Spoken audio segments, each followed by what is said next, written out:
Olá, pessoal, sejam todos muito bem-vindos a um episódio especial do I Love Beancast.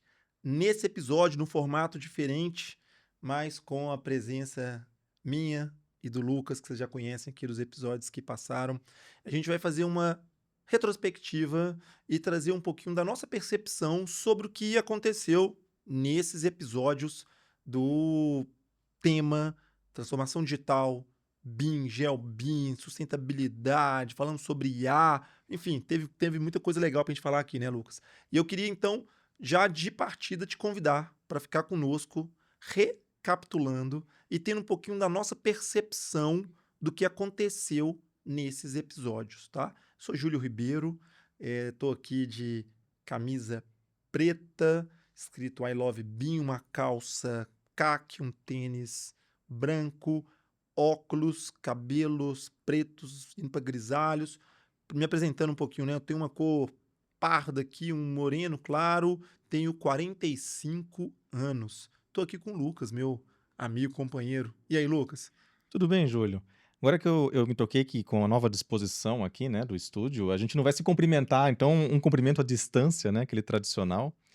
Mas eu tô muito contente, porque a gente chega num momento, né, de finalizar uma primeira temporada, a gente conversou com muita gente bacana, a gente conversou com parceiros, com clientes, com gente que a gente trabalha no mercado.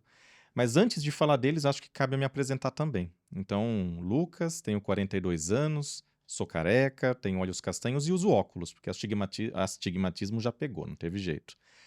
Estou usando a camisa I Love Bean. Estou com. Hoje dá para ver as calças e os tênis, né? Então, eu estou usando uma calça preta e um tênis azul.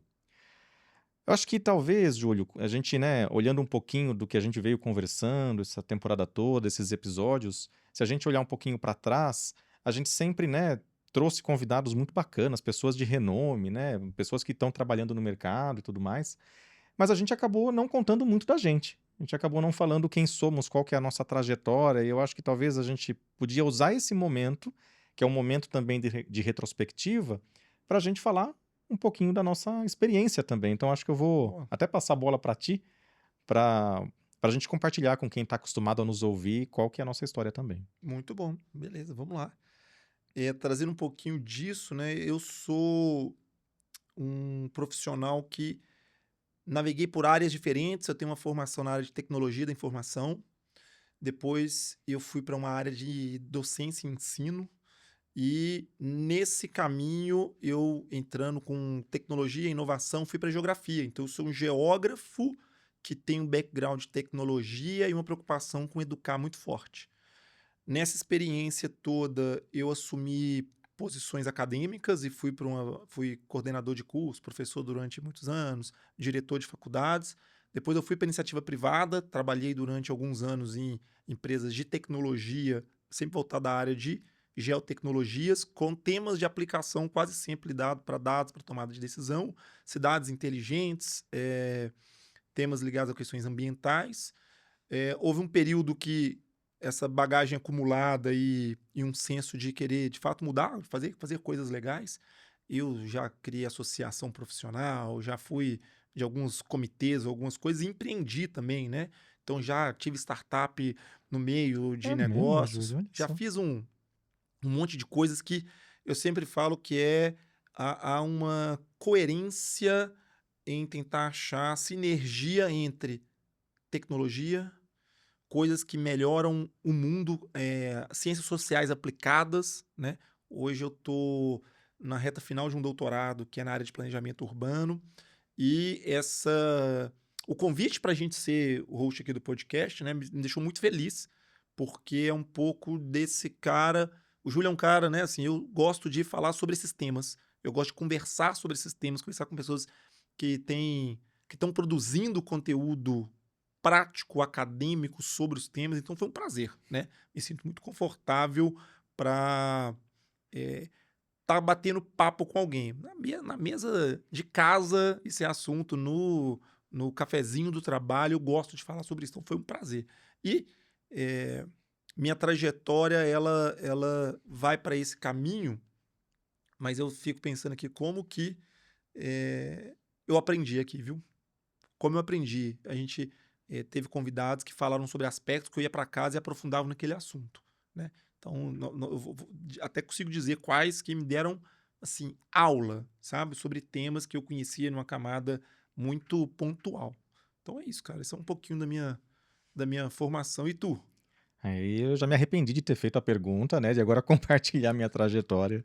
Para. Não, mas assim, eu acho que foi uma trajetória legal também um pouco, né, eu sou formado em geografia, então, quando estava no ensino médio ainda, né, minha época colegial, né, a gente conversando sobre que caminho seguir, eu acabei escolhendo a geografia e era um caminho que eu me identificava muito, mas curiosamente eu queria um olhar de geopolítica. Adorava geopolítica, mas aquela geopolítica de ensino médio. Uhum. Quando eu cheguei na faculdade, me deparei com a geopolítica da universidade e acabei não gostando tanto, né? Acabei, né, querendo mudar um pouco de carreira e fui para a área de geoprocessamento, sistemas de informações geográficas.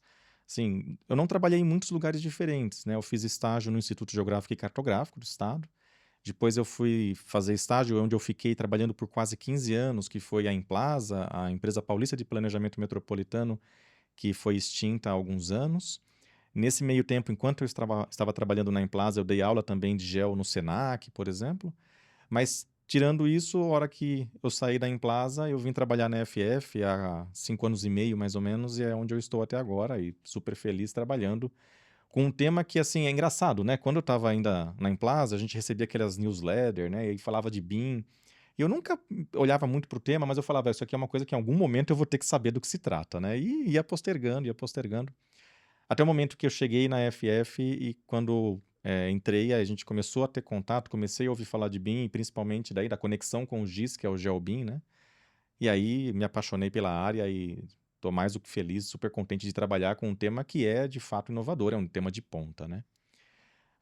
No meio do caminho eu fiz só uma pós-graduação lato sensu na UFSCar, uma pós-graduação já bem tradicional, né? Que também me trouxe bastante experiência e conhecimento lá. Mas acho que chega de falar de mim também, né? Falei bastante. Eu acho que uma coisa que você falou e que me chamou a atenção, Júlio, é que aqui a gente teve a oportunidade de aprender. E eu concordo contigo. Quando a gente estava no primeiro episódio de todos, que a gente estava conversando com o Catelani, né, o Wilton Catelani, que é uma figura, né, do mercado nacional de BIM, super conhecido, ele é curva de rio. Você vai nos eventos com ele, tipo BIM Fórum Brasil, você não consegue andar 10 metros que já para, já encontra alguém, conversa, né? Aquela coisa. Mas ele trouxe um olhar para até para quem está começando, né? Falou assim: a primeira coisa, nunca ouvi falar o que que é BIM, o que que é ambiente comum de dados. Ele acabou trazendo bastante coisa que a gente acaba, não só para quem está começando uma carreira, começando uma trajetória, mas para quem já está dentro, mas nunca parou para olhar, né? Legal. Sabe uma coisa que eu acho legal? Assim, se a gente conseguir fazer um rápido retrospectiva sobre os episódios, esse do Catelano eu lembro de algo, e para mim marcou muito, que foi: tira a sigla BIM, para mim. Existe um princípio muito legal que impacta as tecnologias, impacta o GIS, né? O GIS, impacta o que a gente quer falar sobre, mais uma vez, né, essa coisa de eu tenho que entender que a informação que eu estou tratando, depois que eu usar ela, alguém vai continuar com aquela informação fazendo algo. E a gente talvez hoje vive um período tecnológico em que não é mais o monousuário, é o multiusuário, é colaborativo. Então esses conceitos que hoje estão fortes no BIM, e a gente falou a partir do BIM, eles estão acontecendo em outros campos do conhecimento. Então é legal, sabe, olhar, ter essa compreensão de que de fato é uma virada de chave para todo mundo, vai impactar todo mundo isso, sabe? O Catelano ele foi explicando isso com a didatismo que ele tem, a profundidade com que ele consegue falar dos temas. Eu falei, uau, cara, esse é um negócio é, estruturante que está acontecendo, sabe? Ele tem uma habilidade para explicar também que é fantástica, né? A hora É. que você vê, você já conecta.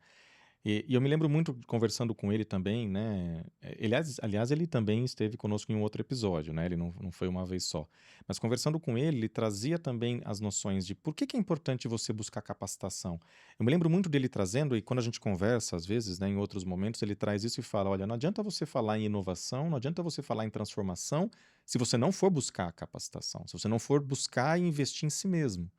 E claro que ele dá alguns caminhos, né? Ele dá nortes na nossa conversa para este fim, Mas é uma coisa que a gente tem que olhar para si próprios, né? Por exemplo, você acabou de falar que você está terminando o doutorado, puta pesquisa, puta investimento em si próprio, né? É a mesma coisa. Acho que para qualquer tema que a gente vá trabalhar, a necessidade de autocapacitação ou de buscar capacitação com alguém, auto que eu digo aqui, hoje a gente tem muito recurso tecnológico que permite você estudar, buscando na própria internet, etc, né? Plataformas gratuitas eventualmente, mas eventualmente buscar fora também, buscar um ambiente de capacitação como a própria FF, né? Tem um conceito, Lucas, que eu fui.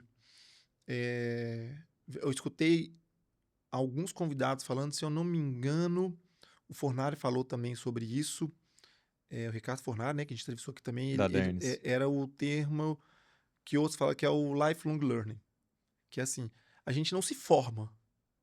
Assim, é uma concepção muito clara. Eu evito entrar nesse termo de que formar num conceito da educação que estava querendo preparar alguém para uma atividade braçal, repetitiva, era a forma, formar como forma da fábrica, da Revolução Industrial do século XVIII.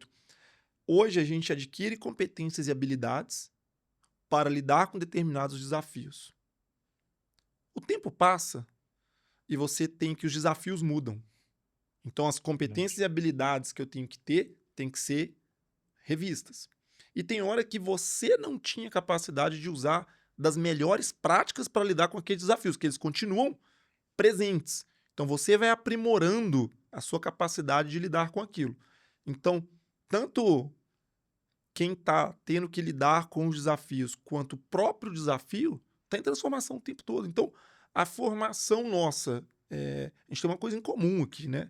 Somos de graduação geógrafos, mas talvez com experiências profissionais completamente diferentes ou com um certo grau de diferença que nos colocou em contato com outros aprendizados. Isso faz com que a gente tenha necessidade de continuar aprofundando temas que eu acho que é esse do software, hardware e o peopleware, né?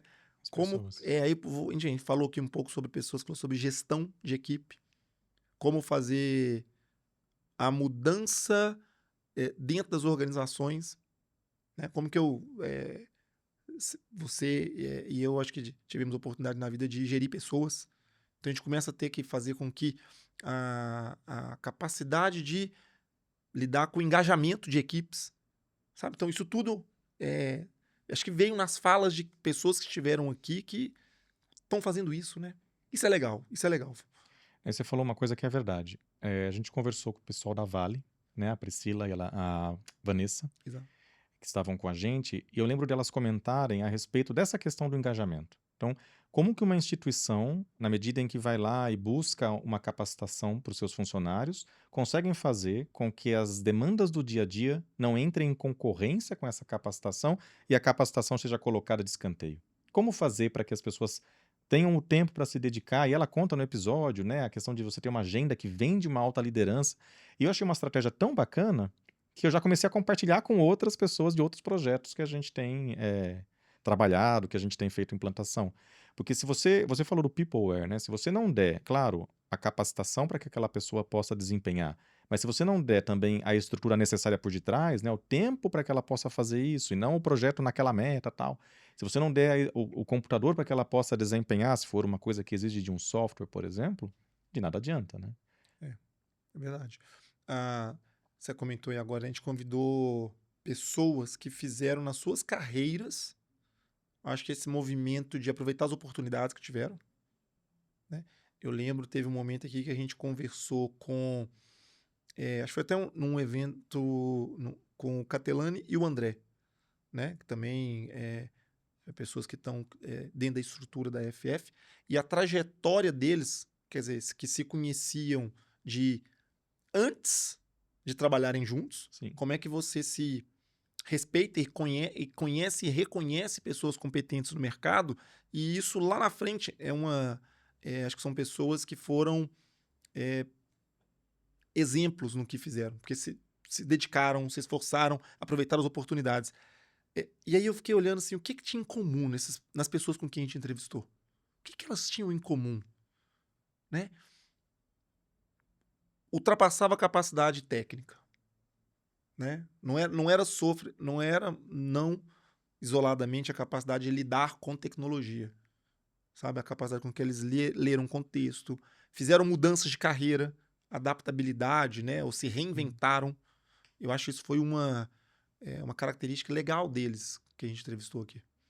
Você falou bem. Por exemplo, um outro caso que eu me lembro bem que a gente conversou foi quando a gente trocou uma ideia com a Larissa, da Engemon, né?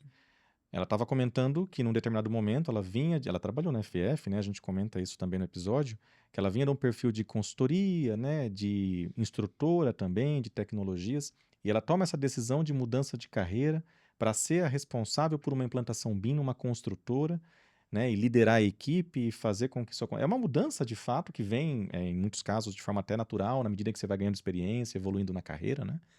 Mas no caso dela, trouxe também esse olhar de falar assim, olha, um desafio amplo, um desafio de verdade, né? Porque não é simples implantar BIM, mais desafiador ainda numa construtora. E quando ela traz a experiência de como foi, né? O que ela. E que eu acho muito legal também, o que ela enfrentou de desafio e de dificuldade, porque a implantação não é só aquela coisa, né, de céu azul. Ela compartilhou isso conosco para fazer com que, de certa forma, até as outras empresas, as outras construtoras que queiram seguir o mesmo trilho, né, possam seguir também. Legal. Isso foi legal.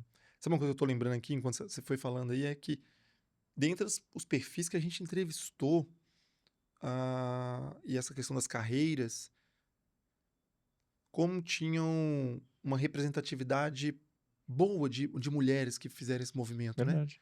A gente falou com a Márcia e a Miriam, da CTE, Sim. né? A gente entrevistou a Marília, né? CEO do grupo. A gente falou com pessoas muito interessantes que conseguiram, eu acho que criar até uma habilidade, eu vou dizer, de ler muito bem o contexto em que eles estavam inseridos. E aí, os temas foram vários, né? Tema, assim, que a gente aprofundou. Tem algum que te chama a atenção dentre as temáticas que a gente fez? Olha, um tema aí que está até recente, né? Olhando aqui na lista de episódios, foi o de sustentabilidade. Assim. Acho que talvez um dos que mais contribuiu para o meu próprio aprendizado, porque quando a gente traz, né, as pessoas para conversar no podcast, inevitavelmente é uma troca. A gente vai conversando, perguntando, né? E foi tão interessante porque quando a gente olha para a sustentabilidade, ela parece aquele termo de venda, né? Eu me lembro que a Bibiana, que também participou de um dos episódios conosco, ela falava assim, ó, sustentabilidade, ESG, não é aquela marca, aquele branding que você coloca lá como propaganda. Porque se for isso, não está atingindo objetivo nenhum. Ou você faz de fato, ou de nada adianta. Quando eles trazem, né, elas trouxeram esse debate, trouxeram essa discussão, trouxe para uma conexão de que a sustentabilidade está no palpável, ela está no real, ela não está num ideal que o pessoal vai discutir lá em Belém, naquele congresso. Não, não, não é assim. É a realidade nossa do dia a dia.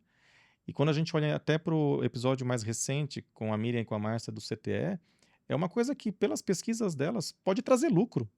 Né? Não é uma coisa que está, vamos fazer só para parecer bonito. Não, ela contribui para o negócio no momento e para a sua sustentabilidade na medida que o mundo muda. Isso é legal. Isso é legal. A gente talvez ache uma conexão entre, tô pensando aqui, um propósito de se trabalhar com temas sustentáveis. Eu lembro na conversa com o Diego, né, o CEO, e a Marília, CEO da empresa, falando sobre sustentabilidade enquanto uma intenção, um propósito que as organizações têm, com instrumentos metodológicos e normativos, né? Sim. E eu lembro de uma fala, se eu não me engano, do próprio André com o Catelano, dizendo que como que a tecnologia permite, só de você fazer a modelagem da construção que você vai fazer prévio e lidar com os conflitos, os erros previamente, você está gerando e permitindo que você gere menos retrabalho no mundo físico, no mundo real. Então, quer dizer, como é que eu junto normatização, propósito e a tecnologia permitindo isso, né? E Isso é permitindo legal. você simular antes, É. né? Isso é realmente fantástico. Quando você estava falando agora, eu me lembrei do episódio que a gente conversou com o Marcos Cardoso, Marquinhos, né? É outro curva de rio também. Engraçado que eu já tive em reunião, que a gente estava, né, uma reunião pelo Teams, né? Em que a gente tinha 3 empresas diferentes, né? 3 clientes da FF diferentes. Eu, Marquinhos, o pessoal da FF. E coisa fantástica, assim, os 3 clientes tinham sido alunos do próprio Marquinhos, em momentos diferentes da carreira. Então, é um cara também de super peso, né? Mas ele trouxe um contexto muito interessante, que é de falar desse processo evolutivo, né? Ou seja, como é que houve uma transição, como é que se saiu, né, claro, né, no momento inicial da prancheta, se passou para o AutoCAD, né, já num ambiente virtual, e a gente chega agora no BIM, e como é que isso foi fazendo uma transição de mudanças, transformação de fato, né? Entre não só as tecnologias, mas o modo como as pessoas trabalhavam. Como era o processo de trabalho inicialmente na prancheta, como isso se transformou para o CAD, como isso se transformou para o BIM, e agora a gente está chegando no GeoBIM. Né? O GeoBIM não é mais uma coisa para a gente falar. Eu me lembro quando eu entrei na FF e a gente falava de GeoBIM, era uma coisa muito ainda incipiente, difícil de caracterizar, de colocar na prática, né? Me lembro até que tinha um analista na FF na época que ele me questionava muito, falava assim, mas isso é GeoBIM? Quero ver mais, quero ver mais. Calma, a tecnologia está chegando ainda, né? E agora não, agora a gente já vê que chega de fato. Então esse processo que o Marquinhos ele muito bem descreveu e apresentou, ele chega hoje num ponto de efetividade. Né? Então, quando a gente falou, por exemplo, de empresas como a Vale, como a Sabesp, empresas que já estão trabalhando com o GeoBIM hoje, não é uma coisa para o futuro. Né? É legal, assim, eu não sei se quem está acompanhando a gente está conseguindo conectar, tem que ter visto todos os episódios para trás, né? É igual ver a retrospectiva do ano, você não pegou o que, que aconteceu para trás. Tem que. A ancoragem está nos episódios. Mas sabe o que, que eu conecto com a fala do Marquinhos? A conversa com o Frederico e a Érica da Blossom. Que eles falaram sobre um aspecto que vai para uma vanguarda do uso de IA e o que eles chamam de continuidade digital.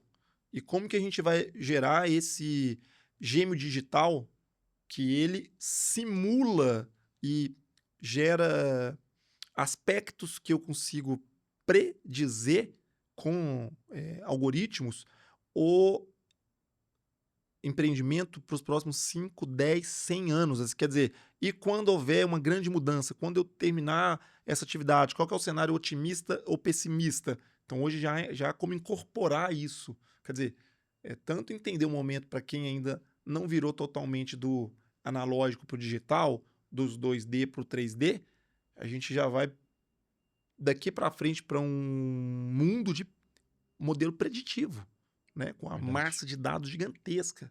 Isso é legal. Não, isso é fantástico. Isso é Concordo legal. contigo. E é engraçado porque a gente fala, né, dos episódios, já aparece alguns, né, que a gente fala, gravamos há algum tempo. Só que aí você vai conversando, a coisa vem na mente, né? Então, por exemplo, você estava falando do Fornari, né? Eu me lembro muito do momento que ele estava falando, me chamou muito a atenção isso, e depois eu conversei com pessoas que vieram falar comigo sobre esse ponto. Ele estava contando a questão da experiência dele num início de carreira, né? Um início, modo de dizer, mas como instrutor, que ele foi dar, eu não me lembro agora qual era o cliente, mas um cliente que tinha pessoas muito experientes no negócio e estavam aprendendo uma tecnologia nova com ele, né? E ele, com pouco tempo de formado, etc., tendo que dar aula para esse público. E eu me lembro uma coisa que me chamou muito a atenção, que foi, olha, quando vinha uma pergunta que eu não sabia responder, a minha resposta era, olha, eu não sei nesse momento, vou pesquisar e eu te trago amanhã na próxima aula. E assim, um compromisso em apoiar aquele aluno, em trazer o conhecimento, porque ninguém sabe de tudo, ninguém conhece tudo. É um pressuposto perigoso você falar que você vai entrar numa aula, né, e conseguir atender todas as dúvidas. E quando ele, que agora, numa posição global, fala isso como segurança, né, fala isso transmitindo, inclusive, para a própria equipe, para quem estava nos ouvindo, tem que ser um marco importante que a gente preste atenção. Né, que os analistas da FF, de todo o mercado, possam olhar, os estudantes, etc., e falar assim: eu não preciso saber tudo. Eu só tenho que ter o compromisso de conseguir atender bem aquele com quem eu estou falando, né? Aquele que é o aluno, por exemplo. Isso é legal. Eu fico pensando algo até que inspira, sabe? A capacidade da grande maioria dos nossos convidados, eu acho que todos, né? Alguns foram explícitos. Estão em um momento da carreira ou em um momento nas organizações já buscando ou antenados a um próximo passo. Até isso, né? Você falou do Forlan, agora eu lembrei, e outros tantos que a gente conversou que, olha, acabei de assumir um novo desafio, tenho agora um entregável maior para fazer, estou indo para uma nova perspectiva, há uma mudança, uma readequação dentro do contexto da minha organização, que agora contam comigo. Então, esse senso de que o conhecimento ele não está para ser estável. O conhecimento, acho que ele tem essa, né, atratividade de estar sendo dinâmico. E isso impacta as organizações. A organização que está estanque, que o que ela sabe, ela mantém, ela está ficando para trás. E a gente falou sobre governos, né? Como que os governos, aspecto federal, estadual, municipal, também estão se atualizando, né? Às vezes a gente tem, apesar da gente não ter entrevistado ninguém especificamente de órgão público, a Verdade. gente falou com pessoas que atendem órgãos públicos e tem visto a modernidade, a inovação começando a fazer parte da discussão dos órgãos públicos. Isso aí foi algo que me chamou a atenção também. Você sabe, Júlio, que realmente a gente acabou não tendo um entrevistado, né, uma pessoa para conversar de órgão público, mas a gente tem muitos clientes que são órgãos públicos, né? E uma coisa que tem me chamado muito a atenção é que quando a gente fala principalmente, né, do tema, falando em BIM, a gente tem visto que cada vez mais as instituições públicas elas têm sido um promotor, uma instituição que puxa para que o BIM e o GeoBIM eles estejam dentro da realidade dos processos públicos, mas também privados, né? Então, a gente tem visto, para além da. Claro que é o que chama mais atenção, né? Para além da estratégia BIM-BR, a questão da lei de licitações, que também que a gente conversou nos nossos episódios, que trata o BIM como preferencial, mas com aquele acréscimo de que o Tribunal de Contas ele já tem o entendimento de que o preferencial, ele na realidade é obrigatório. Porque se a lei de licitações fala que é preferencial, você tem que dizer por que você não quer. Por que você iria optar por não contratar ou por não fazer o seu projeto em BIM. A gente tem, por exemplo, recentemente a Agência Nacional dos Transportes Terrestres obrigando suas concessões a também trabalhar em BIM. A gente tem o caso aqui no estado de São Paulo, da Agência Reguladora dos Transportes Terrestres, enfim. Os financiamentos do banco, do BID, né, do Banco Interamericano de Desenvolvimento, que também colocam como pressuposto o BIM. Então, a gente tem visto que o BIM acaba sendo uma realidade inevitável, e eu me lembro muito do Catelani puxando essa discussão. Fala assim, se você não. Mas eu falei do Catelani, mas se a gente fosse falar do episódio de CTE, o contexto foi muito parecido, né? Com a Márcia e com a Miriam. O poder público puxando, mas se você não entender que os próprios benefícios, para além da obrigatoriedade legal, eles já são uma justificativa suficiente para que você invista nessa metodologia, nesse processo de trabalho, você vai ficar para trás e, eventualmente, fechar o seu negócio. Isso é legal. Eu vejo como se tornou um objeto de estudo meu, reconectando aqui com uma parte do doutorado, que é a implementação de uma cultura data-driven, né? Assim, eu preciso ter os dados para tomada de decisão. Então, eu acho que é um pouco disso que está numa esfera global. As organizações supranacionais que fazem destinação de recursos ou que orientam políticas públicas começam a ter mais dados sendo coletados, exigem que as esferas nacionais também tomem decisões baseadas em dados e eu começo a ter histórico, né? Eu tenho pontos de comparação sobre determinado momento e uma decisão difícil. A gente falou sobre cidades inteligentes, né? Então, uma síntese do que vários convidados aqui falaram é a cidade inteligente não é a cidade que põe mais tecnologia, mas talvez é aquela cidade que ela se torna uma versão melhor dela mesma. Então eu preciso ter o ponto do passado. Em algum momento eu tinha X de coleta de lixo, X de desigualdade social, X de problema com a falta de permeabilidade, inundação. Eu tenho parâmetros que eu tenho que criar ações para melhorar aqueles parâmetros que eu comecei a medir. E o meu ponto de comparação é um histórico meu. Então eu preciso ter dados para isso. E o que uma empresa, uma organização quer fazer na sua performance é melhorar isso. Olha, como é que eu melhoro a minha performance baseado em um ponto de comparação que eu tinha. Então, eu gosto dessa metáfora de a gente se tornar mais saudável, né, do ponto de vista aqui de qualidade de vida pessoal, mas eu parto de que nível de condição de saúde, né? Sei lá, meus indicadores de saúde, triglicérides, como é que tá a minha oxigenação, como é que tá a minha qualidade do sono, como é que tá, sabe minha capacidade de, sei lá, corrida, tudo isso é parâmetro que eu levo para as organizações. Então, muitos dos nossos convidados deram ênfase a isso, né? A organização que hoje não mede, não tem a cultura de coletar os seus dados, ela não vai conseguir melhorar, porque ela não sabe qual que é o ponto de comparação dela, sabe? Vira achismo, né? É, Vira subjetivo. Quando você consegue ter uma métrica objetiva para se fazer análise, de fato você consegue ter certeza que o resultado que você é. busca pode ser atingido. E aí a gente pode só pegar nisso. Olha o BIM de novo aí, Tá sempre aqui. né? Olha o GeoBIM, olha o conceito do fluxo da informação, ela que está sendo cuidada ou com um grau, vou chamar aqui de curadoria, que me permite manter as informações que são complementares, né? Acessórios, os metadados, para que essa informação possa ter mais valor ainda, né? Isso eu acho fantástico. Os exemplos que os nossos convidados deram. Eu estou aqui de novo lembrando agora os exemplos que acho que a Vanessa trouxe da Vale. Foi muito legal, sabe? Como que eles têm usado. Os exemplos que o Fornari trouxe, como é que a Durns usa. E, putz, cara, muita coisa legal. Uma coisa também que me chamou a atenção é quando a gente passou a olhar para além só do trabalho que se executa, mas quando a gente vem com uma chancela, né? Eu me lembro de pelo menos duas pessoas, das pessoas com quem a gente conversou, que falaram que foram buscar uma certificação para que tivesse não só, né, a pessoa falando que sabia trabalhar com aquela métrica, por exemplo, a certificação da Building Smart, né?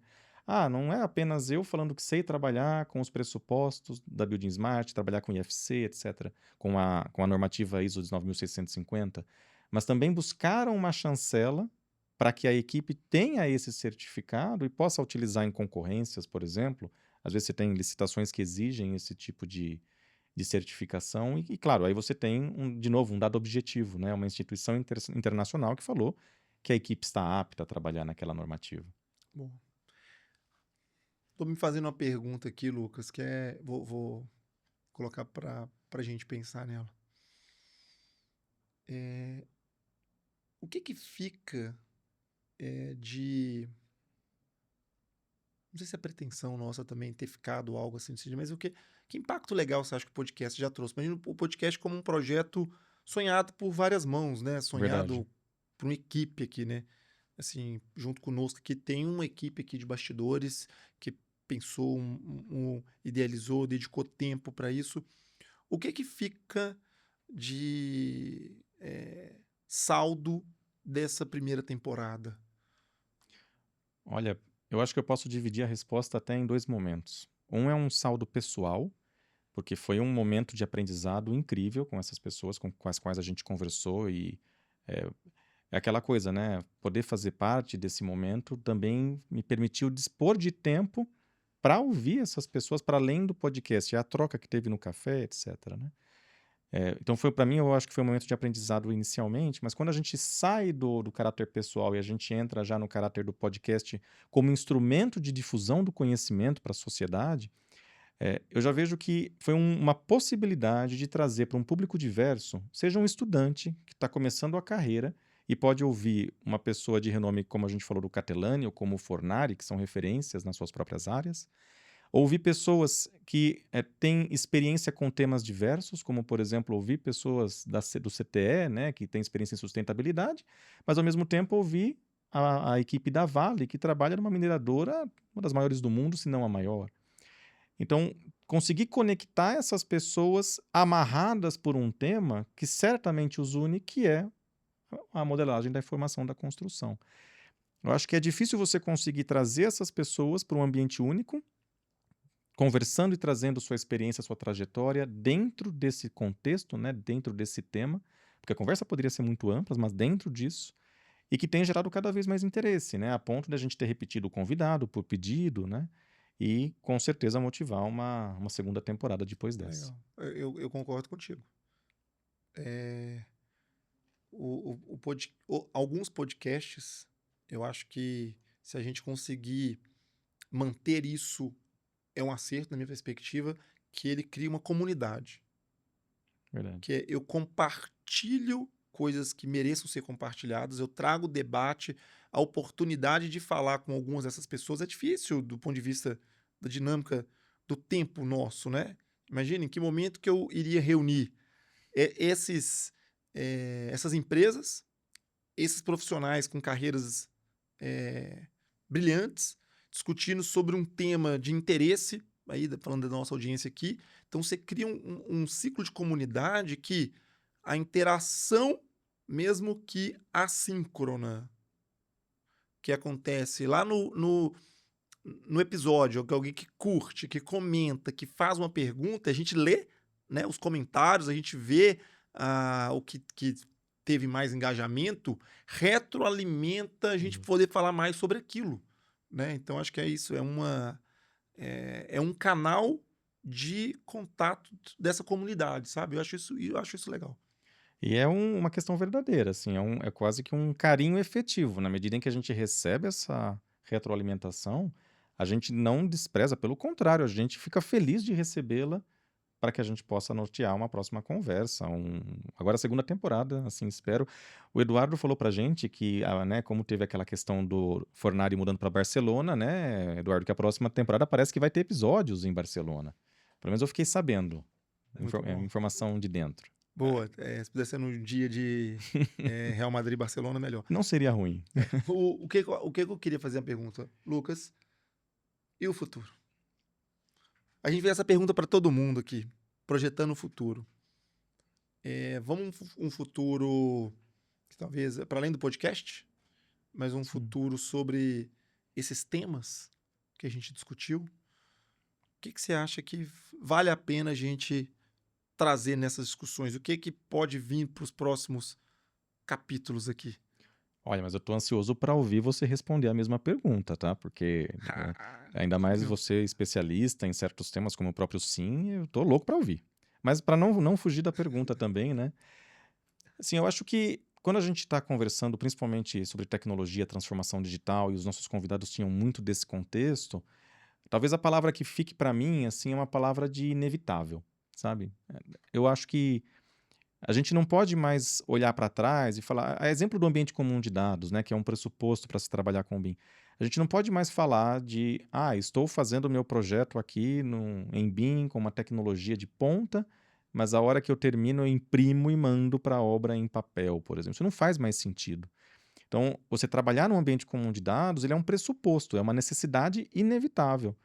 Eu acho que por muito tempo o mercado, o processo de trabalho acabou tolerando de certa forma e permitiu que isso ainda sobrevivesse. Mas eu vejo que cada vez mais, se você continuar nessa lógica, você vai ter dificuldade de conseguir subsistir, de conseguir manter o seu trabalho, o seu negócio, em última instância, a sua própria carreira, né? Mas eu olho também, para além da palavra inevitável, como uma postura de segunda palavra escolhida, talvez de otimismo. Porque eu tenho visto que as experiências dos grandes players com os quais a gente conversou, né, o que eles conseguiram atingir de resultado, de processo, de tecnologia, mostra que não é uma coisa que está em outro universo, não, são coisas palpáveis, coisas que a gente consegue atingir. Então é um otimismo no sentido de falar, vamos para cima, vamos trabalhar com o GeoBIM. Isso é possível, isso já existe. Legal. Mas eu queria te ouvir também. Boa. Eu falei, é mais fácil fazer pergunta que responder as perguntas, né? Verdade. É um pouco socrático a reflexão, mas sabe o que me chama a atenção? Nós temos, né, filhos aí com idade próxima, né? 11 anos, a 11 Tereza, anos, né? sim. Uma família de 11 anos. Você já estava batendo um papo com ele que era assim, quero trazer para nossa conversa. O online vai morrer, enquanto uma reflexão. Porque eu só uso a expressão online quando eu quero criar uma diferença do offline. Então, assim, estou agora conectado, agora eu estou desconectado. Mas a gente vai entrar numa sociedade cada vez mais rápida, e para essa nova geração que vem aí agora, que a conexão sempre esteve disponível, né? Os equipamentos que usam conectados com o dia a dia, é fluido isso, né? É um conceito chamado phygital, né? Ele é físico, ele é digital e ele é social. E esse também, né, uma outra expressão hoje que se diz muito chamado omnichannel, que é tudo está em múltiplos canais ao mesmo tempo.